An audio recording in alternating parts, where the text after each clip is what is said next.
Oh man, we ain't talked about Bryan Kohberger in a while, but today we're going to be talking about some of the court hearings that he had last week. Will the DNA get thrown out? Because that's what they're going for. And the reality of this is, if the DNA gets thrown out and Dylan Mortensen's testimony gets thrown out, I'm going to be honest with you. Kohberger is walking on this case, no matter what. If this DNA gets thrown out, he's walking. If not, well, looks like we'll have a trial. I'm JB Gunner. This is Crime Time. Let's get into it. Let's do it. Bring it back.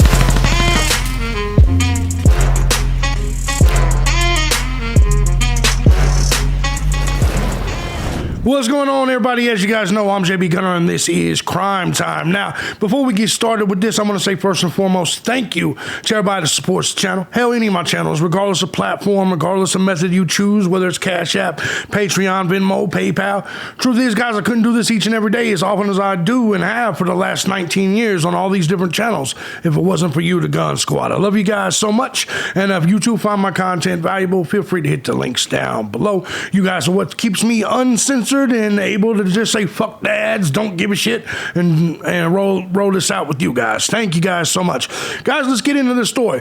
Did a little talking about Richard Allen in the last video. Today we want to jump over to Bryan Kohberger. Now, I was going to do this video this weekend, but I was like, fuck it, I'm just going to sit and drink and enjoy my time, and I'll talk to you guys Monday. Not a lot going on in the true crime world, but we are inching closer and closer to Bryan Kohberger's case. Now, I want to preface this entire video by saying, I don't know if Bryan Kohberger did this or not. I've got 200 plus videos on this, and truth of this is, whether he did it or not, I don't believe there's enough evidence to convict him. I've said this a million times. If I was in the jury, which is how I look at these cases, would I say guilty or not guilty? And then I always get some of the fat snack cakers come out here and say, well, you don't know what evidence they got. As I've always said, 85 to 95% of all evidence they have in the entire case against you is typically in the PCA. I know this from experience with my own cases. I know this from experience of watching and covering cases. That's just the truth. So all you people that think there's a secret treasure trove of information or evidence that's going to come out later, my question to you is, tell me what case that happened in. You know what I'm saying? Tell me what case something major came out in. Did it happen in the Richard Allen case? No. He was basically convicted because of confessions, and we knew about them prior to the case. There's a lot of cases like this that we just never really received any like breaking news during the trial, anything that was, earth-shattering. You know what I mean? Let's go ahead and get into this, though, because this is actually starting to pick up some steam. Bryan Kohberger judge considers major decisions days before a key hearing in Idaho murder case. Now, they did have the hearings, and we're going to discuss that.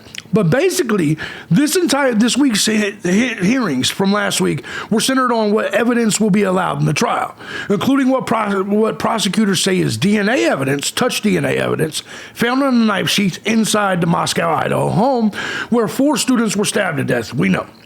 Kohberger's attorneys have argued that the DNA evidence needs to be thrown out, claiming that genetic genealogy method law enforcement used to identify him as a suspect violated his constitutional rights.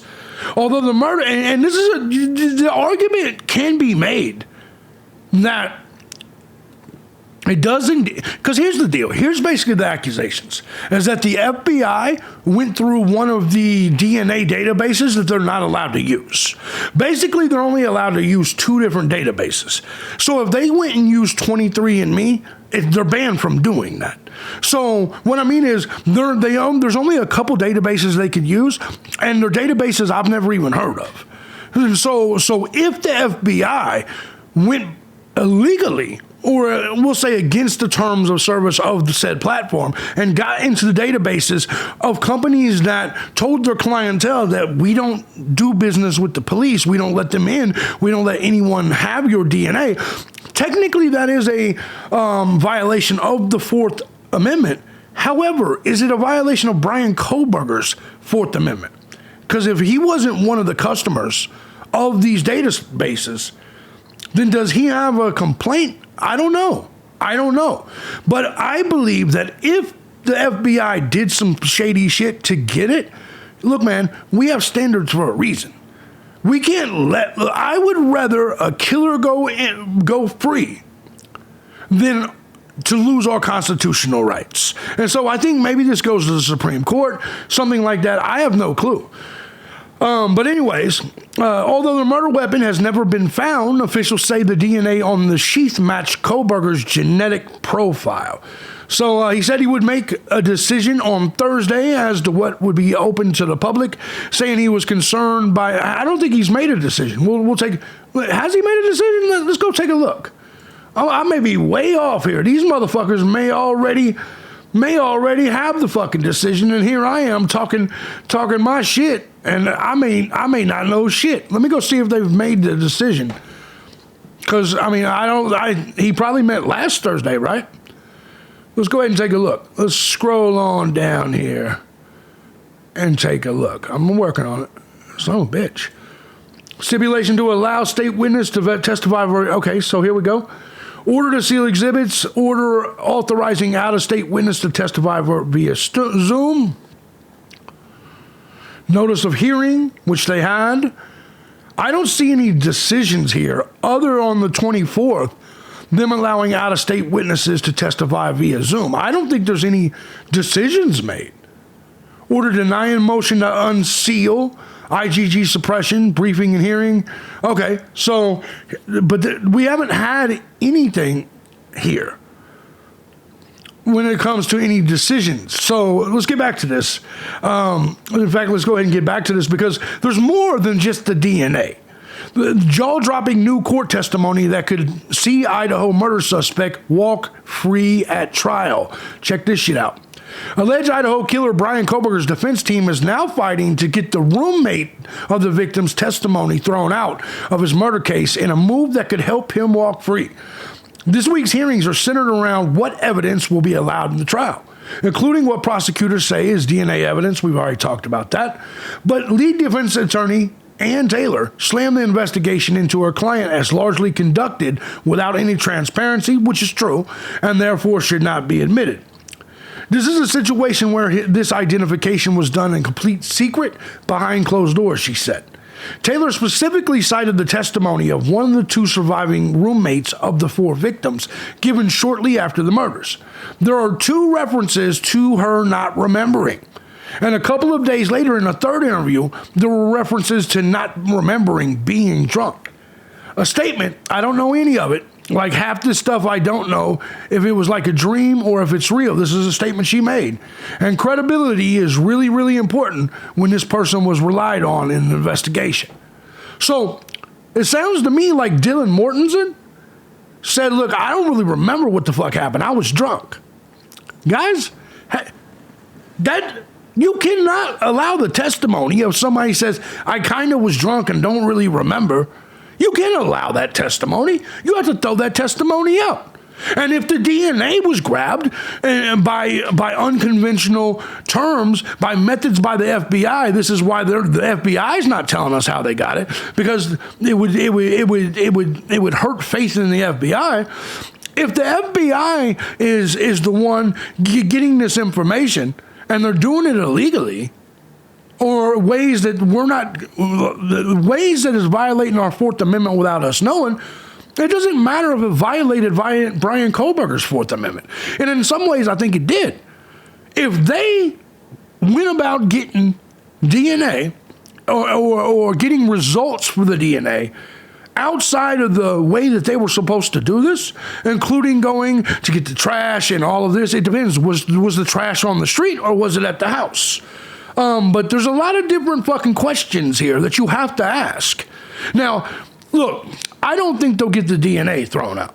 I think that that's the state. They're going to stick with that, the DNA. Now, what's funny is the state says they don't even need the DNA to convict Bryan Kohberger, to charge Bryan Kohberger. So why don't they just get rid of it anyway, and let's just play this shit out? If they're so confident that they have shit on Bryan Kohberger that they don't need the DNA, throw the DNA out, because it's touch DNA anyway. Touch DNA could get there. Like I'm touching this pen right now. Let's say I was shopping for pens and I'm looking at it and I put it back on the shelf and then my DNA is on here for like 6 weeks. So you come in here and you buy the pen. Next thing you know, my DNA, my touch DNA is in your house, and I've never even met you in my life. Touch DNA is not fucking, it's not reliable. It's just not. Bryan Kohberger appeals in court as attorneys allege mishandling of evidence in the Idaho murders. This is wild, man. They're saying that the evidence was mishandled, which, look, man, there's a lot of things. Now, I admit Ann Taylor's throwing shit against the wall to see if it sticks. I get that. She's doing her job, and I think that's great that she's doing her job. I don't think she's going to get all of this thrown out. But here's the thing, though. If they determine that the DNA gets thrown out, if they use the same, if that's what led them to look into all of these other things, and what was being said during this hearing is that there were things that they got without a warrant. Like, and I'm shocked by it, right? I'm shocked by it. If they end up throwing out everything, Amazon, Yahoo, DNA, then it's over. Bryan Kohberger walks, because there is no direct evidence to Bryan Kohberger in this case. It's all circumstantial. And I don't know for sure if they can convict him on a circumstantial case anyway. I know I wouldn't say guilty. So if they get the only little evidence that they have thrown out, and then the drunk bitch's testimony thrown out, man, I don't see how you can convict Bryan Kohberger. What they're leaving out repeatedly is where this DNA started. Where did the chain start? That's right. Well, it started at a quadruple homicide at a crime scene. That's true. 2 days of explosive hearings in the murder case of 4 Idaho college students. I mean, they got a good point that the DNA was there. Look, man, and I still think everybody needs to answer that. How in the fuck did Bryan Kohberger's DNA get there? I do think that's a question. But remember what I just said with the pen. That could be the answer. And could be means doubt. And doubt means not guilty. See my point? Who prosecutors say were brutally stabbed to death by this man, Bryan Kohberger. His attorney is trying to paint the murder investigation as flawed and shrouded in secrecy, all in an effort to get key evidence thrown out. You're being led down this path to say there's a real investigation when there wasn't a real investigation. You don't find probable cause on that.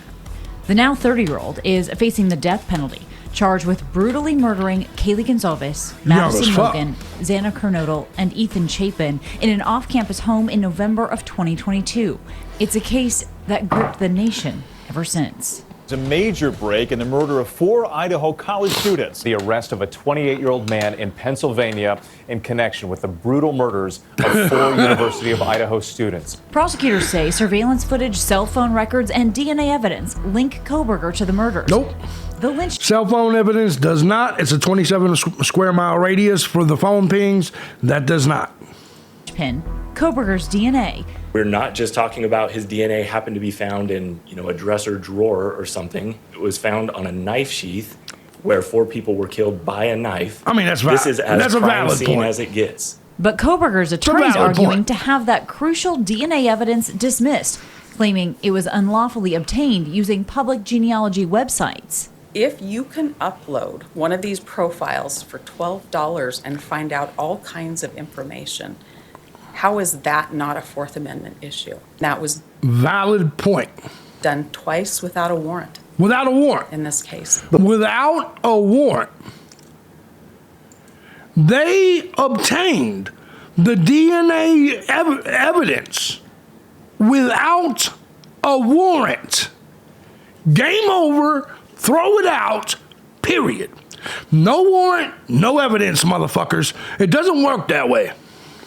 The Fourth Amendment protects against illegal search and seizure. Right. And what the defense is arguing here is that law enforcement used inappropriate techniques that they use in gathering DNA and then using it in a genetic genealogy database to what they argue was against policies for that database. Kohberger's attorney is also arguing that authorities violated the law when they used a garbage collector to retrieve trash from the Kohberger family's gated neighborhood in Pennsylvania without a warrant. That's right. Because here's the thing, is once again, if that trash was not on the street, we'll see. We'll see. If it was out of the street, once you put trash out of the street and no longer on your property, it's fair game. That's the truth. Once you put trash out on the street, fair game. The FBI using the garbage to make the DNA match. I think it is different when you have the FBI telling the trash man what to do. Oftentimes, a sample of DNA that has been discarded is what the courts call an abandonment sample, that you don't have an expectation of privacy. True. For a pizza crust you throw out or a water bottle that you drink from and throw out. But prosecutors arguing all facets of this investigation, including the DNA and the use of public genealogy databases, were done properly. The individuals who are utilizing these databases, and we're talking about millions of them, are willingly sharing their information like with dummies. each other. The issue is that no one sharing this information with millions of other people could have a reasonable expectation of privacy. Based on the judge's That's a good point. responses to the defense's arguments, it's unlikely I will say this. I don't believe the judge is going to grant any of this. that this evidence does get suppressed, meaning not shown to the jury at trial. If it is suppressed, then prosecutors would have to lean on other forms of evidence. The defense also questioning the credibility of a surviving roommate. In an affidavit, the roommate recalled being in the home and frozen, seeing a man wearing Frozen black shot clothes face. and a mask walk past her. This is one of 2 roommates who survived, and this is the roommate who gave police a lot of information. She described the killer who she saw, the man who was in the house, as being a tall white male with bushy eyebrows, and that fits the description of Bryan Kohberger. So the defense is now trying to pull apart her credibility. This Well, yeah, she was witness has drunk. claimed that She she's didn't not remember. sure Right. what she heard or saw was real or whether it was at a dream. There's further statements from that witness in that police interview that said that she had had too much to drink and couldn't remember. The surviving roommate That's gave it. statements to law enforcement that the defense is trying to argue was not necessarily accurate. They may have been intoxicated or sleepy or may have seen things that might not have I told you guys from day one, Dylan was fucked up. fit exactly perfectly for what law enforcement then articulated to the judge. After Kohberger's arrest, officials in the region began to investigate any possible connection to past crimes, like a home invasion in Pullman, Washington, 10 miles from where the murders happened. A woman in this case says a masked assailant broke into her home holding a knife. Oh my God. Body camera footage obtained by ABC News shows police responding. I heard my door open and I looked over and someone was wearing a ski mask and had a knife. And so I kicked the out of their stomach and screamed super loud and they flew back into my closet and then ran out my door and up Now, I don't believe a female's doing all of that to a motherfucker. the stairs. And according to the police report, the woman describing him as 5'3" to 5'5". Yeah, that's Kohberger Richard is Allen. 6 feet tall.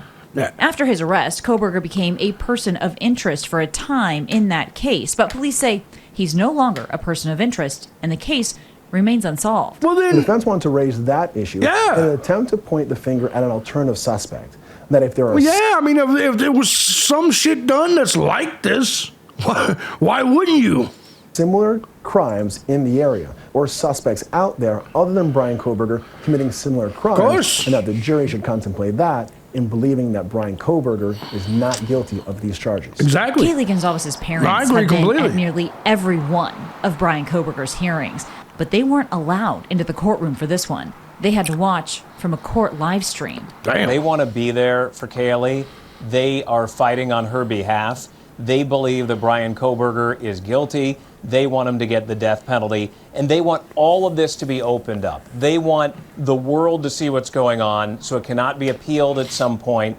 They don't want evidence tossed out. They sat down with me last year talking about how their daughter was found. It's my understanding Kaylee was kind of sitting up Yes, Damn. and had fought. Yeah. And the way that room's put together, if you come through that door, you can't get out of that room. you know, the headboard was up against the wall. The side where Kaylee was on was up against the wall. And if you can imagine Kaylee in an upright sort of position, I up in didn't. the corner, That's wild, man. slumped. I mean, she was trapped.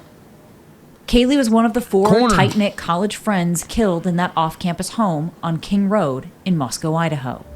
It all began the night of November 12, 2022. Kaylee and Maddie, newly 21 and lifelong best friends, went to a popular campus bar around 10 p.m. This video appears to be the last time they were seen alive before turning in for the night. Authorities say their roommate, Xana, and her boyfriend Ethan, both 20, were at a fraternity party earlier that same night, arriving home around 1:45 a.m. There's 3 stories to the house. Kaylee and Maddie were together in Maddie's room on the 3rd floor. Yep. Kaylee's dog Murphy was alone in Kaylee's bedroom just down the hall. Ethan was staying over that night in Xana's room, which was on the 2nd floor. One of the other roommates in the house, also on the 2nd floor. Yep, And Mortensen. one in a bedroom on the 1st floor. Bethany? Everything was so normal in that home on King Road. Nobody could have imagined it was about to become a house of horror. Police responding to a 911 call just before noon, hours after law enforcement say the murders happened. When the lead sergeant goes into the house, he later told people how the high smell of blood rose up in his nostrils, and it took him back. This is a brutal crime scene. These victims were not shot. Absolutely. They were stabbed to death. And no shit. What was baffling to police, they say, is that it didn't appear that there was any forced entry. It doesn't appear that any of the victims had been sexually assaulted. Weeks later, Kohberger was arrested at his parents' home in Pennsylvania. I mean, it was Last night, detectives arrested 28-year-old. It was over a month later. Bryan Christopher Kohberger. Kohberger had been working on his PhD in criminology at Washington State University, just 10 miles across state lines from the University of Idaho, where Kaylee, Maddie, I mean, it is Xana, possible and Ethan Kohberger were just did it, starting but their futures, I just don't see it. documenting their friendship on social media. I just don't see it in terms of evidence. That's some sad shit, though. Kaylee is like the definition of sunshine. To know Kaylee was to love Kaylee. Kaylee and Maddie had been best friends since 6th grade. Yeah, man, we already know all this shit. They did absolutely everything together. First dates, first boyfriends, graduated high school. They had their first heartbreaks together. Kaylee was 12, 13 years old. They're blasting Taylor Swift in the basement, you know, comforting each other. If I had 1 or 2 words to describe Maddie Mae, it would be just an angel. She just made me proud. Xana was in the same sorority That's as some Maddie. sad shit, man. She was dating Ethan, a freshman, and also a triplet. My first impression of Ethan was he's just this huge dude that you wouldn't really approach, but as soon as you really got to know him, you realize that he's like one big teddy bear. As the victim's family and friends wait for the judge to rule on this week's hearings, Kohberger's jury trial is slated to begin in August. It's going to be tough on the family members. It always is. August in any murder 11th. case, but this one is unique that you've got the world's attention. But for these families, they say they just want justice. Yeah, I mean, I wish them the best with that shit, obviously. Idaho, by the way, they have considered archaic execution practices as primary method of killing prisoners after lethal injection fails. They are looking at the firing squad, which I actually think is what we should do anyway. I don't think it's that archaic, honestly.